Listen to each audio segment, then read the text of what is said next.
By creating space for herself, Caitlin Clark stands alone.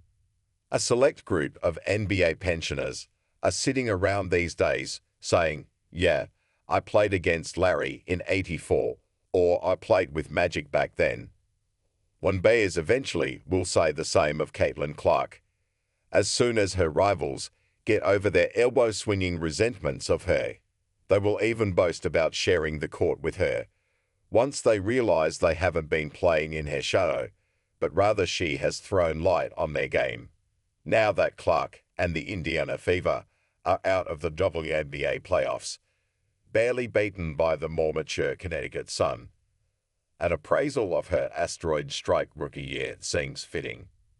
She cratered the court with new statistical records, setting the WNBA single-season mark for assists, along with a rookie scoring record, and commanded a TV viewership in the millions, even on AFL Sundays. But numbers don't really describe, they only circumscribe. In puzzling out Clark's shock effect on audiences and why she drew so much attention, go beyond stats and ratings and use your eyes. Clark always found a way to play in space, and thus stand apart. You couldn't take your eyes off her for a good reason, and it had little to do with being a ponytailed media darling from the middle of the country. It had to do with her sheer visibility. Clark's style of play created a sense of new openings all around her.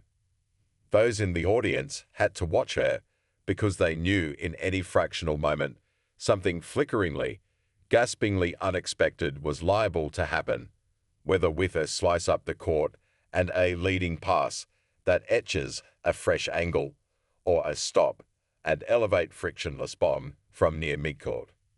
In a league that can seem cluttered and obscured by too much physicality and blighted by poor officiating, Clark somehow was able to consistently separate, even on just an extra foot of flooring.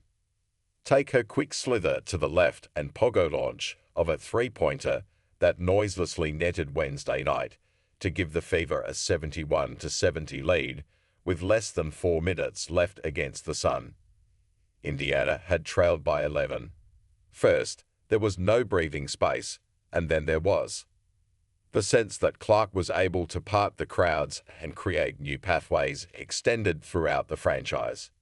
She not only flipped a team that started 1-8 into a playoff contender, she helped it become the highest scoring outfit in the league after the Olympic break by collaborating with Kelsey Mitchell and Aaliyah Boston.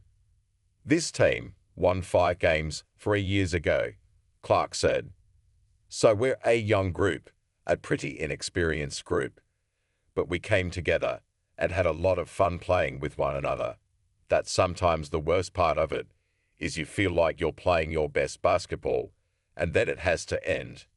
Of course, at times, she has felt like a full eclipse, and you couldn't blame long-suffering veterans for being bothered by that. Undoubtedly, the game's decorated longtime players are sick of hearing about her, as if she's the only great who ever lived, when in fact Cheryl Swoops and Cheryl Miller commanded TV audiences of millions back in the 1980s and 90s, but they weren't sustained, not like this. The season of Caitlin Clark actually has lasted nearly 2 years now, going all the way back to the 2023 NCAA Final Four, when she made the collective audience's necks whip around, laying 41 points on Dawn Staley's No. 1 South Carolina. In 2024, she broke Pete Maravich's career collegiate scoring record. And in the NCAA tourney, the audience grew weekly to 12 million, then 14 million, and then 23 million. Clark went right from that without a breather into her WNBA rookie campaign and promptly elevated the Fever's national TV audience higher than that for some NBA teams, including the San Antonio Spurs and Victor Wembanyama. According to Sports Media Watch, the parallels with Larry Bird and Magic Johnson are too irresistible to ignore. Their arrival in the NBA in 1979 broke TV records, too, and the reason was they created space and changed concepts for scoring with their pass-and-shoot skills. They broke templates and ushered in a new age, and it made everyone who came after them strive to be more versatile and creative.